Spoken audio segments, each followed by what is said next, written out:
Kasus Nur Hayati, seorang wanita yang ditetapkan sebagai tersangka seusai melaporkan dugaan korupsi oleh Kepala Desa Citemu Supriyadi akan dihentikan. Kabarreskrim Polri Komjen Pol Agus Andrianto mengatakan pihaknya berencana akan menerbitkan surat perintah penghentian penyidikan atau SP3 terhadap kasus Nur Hayati. Penerbitan SP3 tersebut setelah Biro Pengawas Penyidikan atau Wasidik Barreskrim Polri melakukan gelar perkara dan penyidik menyimpulkan bahwa tidak menemukan bukti yang cukup agar kasus tersebut dilanjutkan ke tahap persidangan. Namun demikian, pihak kepolisian belum berencana menindak anggota polisi yang menetapkan Nur Hayati sebagai tersangka. Agus mengatakan anggotanya dinilai tidak sengaja menyematkan Nur Hayati sebagai tersangka. Adapun penetapan tersangka tersebut setelah berdasarkan petunjuk dari jaksa peneliti. Polri sempat mewacanakan untuk menindak anggotanya tersebut, namun hal itu diurungkan karena menilai tidak ada unsur kesengajaan dari anggotanya. Kabarreskrim Polri Komjen Agus Andrianto juga menyampaikan kasus Nur Hayati menjadi bahan evaluasi bagi Polri dan Polri tidak segan berbenah jika ada tindakan salah yang dilakukan oleh Polri.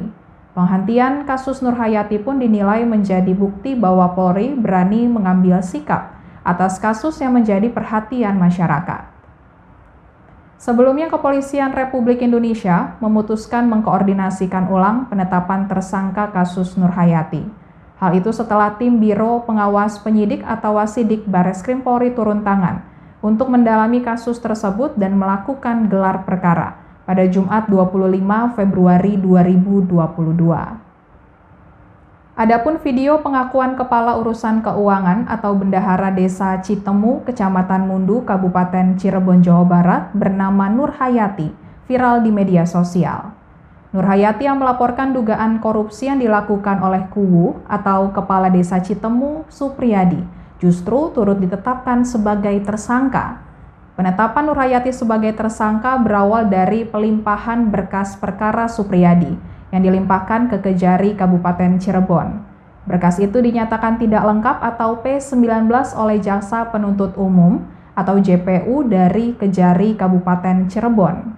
Bahkan JPU memberikan petunjuk yang dituangkan dalam berita acara koordinasi dan konsultasi untuk memeriksa Nur Hayati secara lebih mendalam untuk memastikan perbuatan Nur Hayati sebagai bendahara desa telah memperkaya Supriyadi termasuk kategori tindakan melawan hukum atau tidak. Pasalnya dalam kasus dugaan korupsi APBD Citemu tahun anggaran 2018-2020, Nur Hayati memberikan uang yang seharusnya diserahkan ke kepala urusan atau kasih pelaksana kegiatan kepada Supriyadi sebagai Kuwu. Walaupun Nur Hayati kooperatif dalam memberi keterangan kepada penyidik, tapi penyidik menilai tindakan Nur Hayati masuk dalam rangkaian terjadinya tindak pidana korupsi yang dilakukan oleh Supriyadi. Atas dasar tersebut, Nur Hayati ditetapkan sebagai tersangka karena melanggar pasal 66 Permendagri nomor 20 tahun 2018 yang mengatur terkait tata kelola regulasi dalam sistem administrasi keuangan.